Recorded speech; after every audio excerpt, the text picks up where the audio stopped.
Lindsay here, the Frugal Crafter. Today I'm going to show you how I mass produce 60 Christmas cards for my friends and family every year. I love doing Christmas cards. It makes my heart glad to know that I can make something for everybody that can go in their home and hopefully brighten their Christmas season. And I'm going to show you how I do it so that it doesn't drive me completely nuts or stress me out. First thing I did was I decided that I wanted to do a movable card. So I used a template from Green Sneakers that makes the flip card. You can get 2 cards out of a sheet of cardstock, a regular sheet of cardstock with this, so it makes it quite affordable. But I didn't want to use just plain cardstock, and my pattern paper wasn't quite thick enough to use on its own. So what I did was I took my 12x12 bundled up crate paper collection, which I love. I just bought it at AC Moore for 10 bucks for the pad, and I trimmed my pattern paper down. I took one of each design. I trimmed my pattern paper down.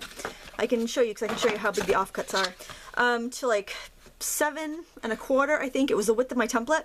And then so I have all these scraps to use on scrapbook pages, and I took that paper and I used a glue stick to adhere it to my mint green cardstock. I happen to have a ton of this. I don't know why, so I'm like, I'm going to use it up. I rarely go out and buy new stuff for Christmas cards. I bought this for Christmas scrapping, and I thought I've got more than enough paper to use for cards as well. So then after using a glue stick, just a plain glue stick, to glue that down, here's what they look for. I got the stack right here. I've trimmed them all down on my paper cutter, and I've got all my card bases right there. So then I'm going to trace this template on the back or on the green side of my paper, and it doesn't really matter which way because it's a symmetrical design. And I'm just tracing out the cut lines and the score lines. So I've got those 2 score lines, those 2 cut lines. There are some other little lines here to show you where you can position images if you want to have it show a complete photo when it's closed, but I wanted to use a whole space for a photo so I could get a photo of my 3 kids in on there. And so if I was doing this, I would trace all of these at one time, but I'm going to just complete one card so you can see exactly what I'm doing. But what really makes it quick is if you do it assembly line style. Alright, so I'm scoring from the edge just to where I drew my cut lines. You don't want to go all the way through. And oh, that doesn't seem to be lining up there. I think I didn't have my paper very straight. There, I'm just trying, that was not the proper way to hold that. But now you can see I've got my score lines in there, hopefully. Now I'm going to cut with an X-Acto knife. And I hold my X-Acto, my ruler, so that I can see those 2 score lines so I know when to stop my cuts. And you gotta press pretty hard to get through all those layers of paper. Make sure you have a good blade in your knife. Do the same thing over here. And then, I would do all my scoring at one time, and then I would do all my cutting at one time. So I kind of kept that assembly line going. Or maybe I would have my husband do all the cutting, and I would do all the scoring or something like that. I think this is a great project to get the family involved because they can certainly help out more than just signing their names. I think anyway. It's fun. Put on a Christmas movie or some Christmas music and get your cards made. I used to like signing cards with my mother after Thanksgiving dinner. We did it every Thanksgiving night growing up. Alright, I gotta make sure I cut through everything. That one needs didn't quite get through all of that. It's a little bit thick since I'm using the pattern paper too. Alright, and then you fold, let's see, fold on your score lines. And this makes our flippy card base. See that? Pretty cool, huh? Alright, so now what we're going to do is I'm going to show you how I kind of set up my card bar. Now to begin, a little prep work I did ahead of time was I got the photo and I arranged it so it would print wallet size on my photo paper. So then I'm just using double-sided decorative edge scissors to cut out all of my pictures. I want to get pretty close in there so that I have the perfect border. I measured this spot in here beforehand, before I cropped my photo, so I knew it was going to fit in there really well. So just cut out around every photo.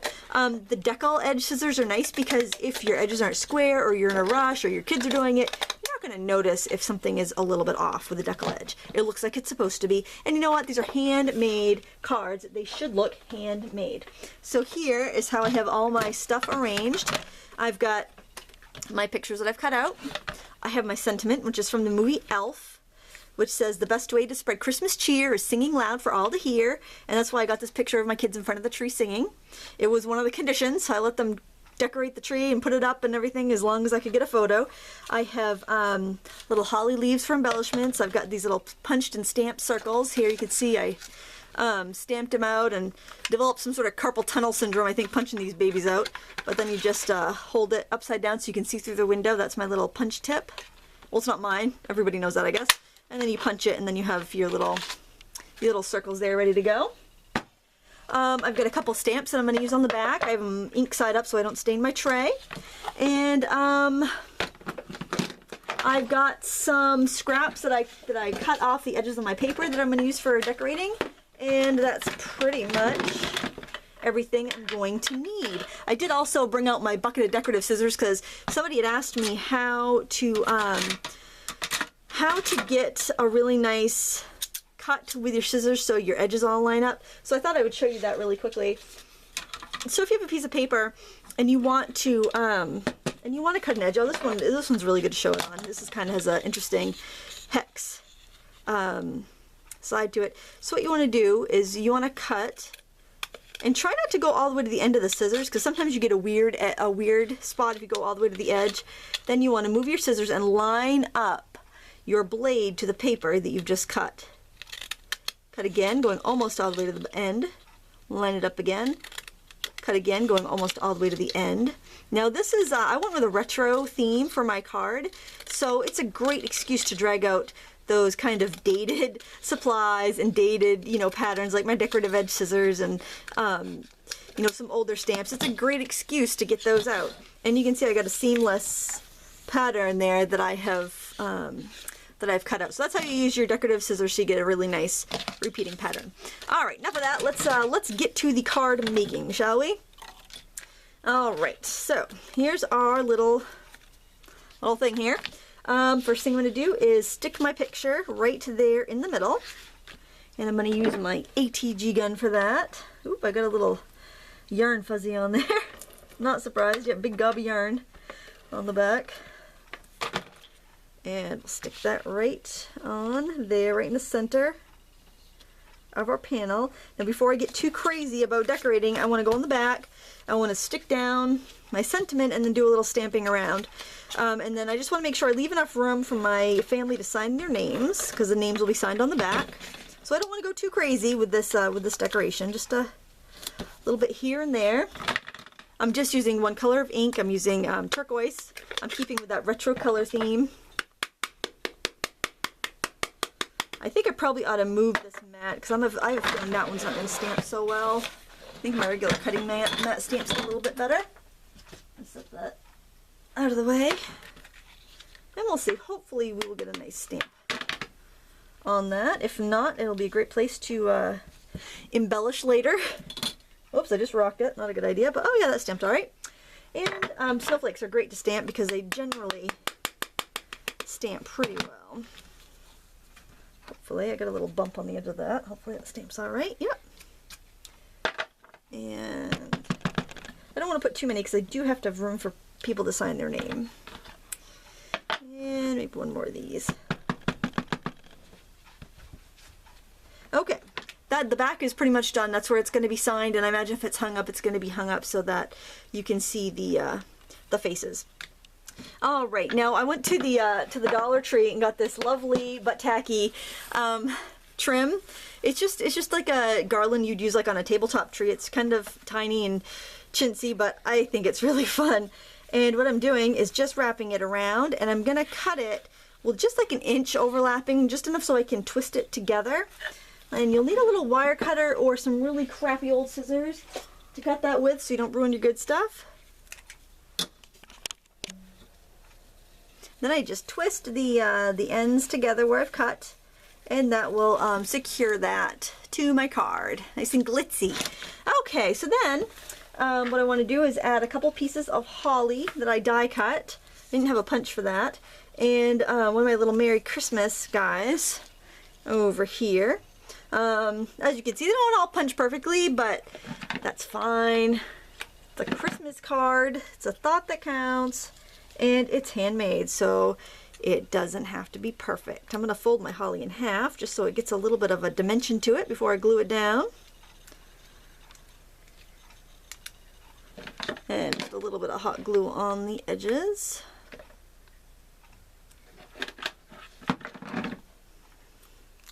And this will also help secure that tinsel down.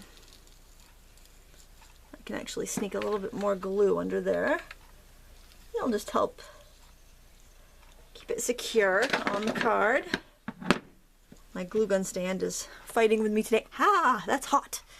Burn your hands off. Haven't done that in a while. Okay, and let's see. And the other thing I want to add over here is a border, and I like to use the leftover trimmings from that I cut off when I was trimming down my paper. This is kind of neat because at the edge, I've noticed on this paper, it gives you a coordinating color strip on the edge where it's kind of post-bound together, so you kind of get a little extra interest there, and I'm going to keep that on there. So what I'm going to do is actually adhere it down, and then I'll trim it, and that will make sure it's nice and secure. Oops. All right. Just gonna line that up there. I like that little sled pattern. And see, it's so easy that, you know, I'm using all stuff from the same line of paper, so it kind of all coordinates anyway. Maybe I'll just use that knife to trim that off. I think I lost my scissors under a pile of tinsel or something. All right, so there we have that. I want to add a little stamped postmark. So I've got my stamp in my little buffet tray there. I'm gonna stamp that right up here, I think. And really, that's all there is to it. We got the cute little card. Took us only a couple minutes to make because we did it assembly line style. The back has plenty of room for people to write their names on it. It's got a little glitz and glimmer from the tinsel, and it's still going to fold flat enough to mail, which is great. It won't require any extra postage. So that's how I do my very quick Christmas cards. If you have any questions, please leave a comment below. Again, my template's from Green Sneakers. I will use the kreate-a-lope to make envelopes for these. And that's about it. Thank you so much for watching. Until next time, happy crafting. Oh, and Merry Christmas.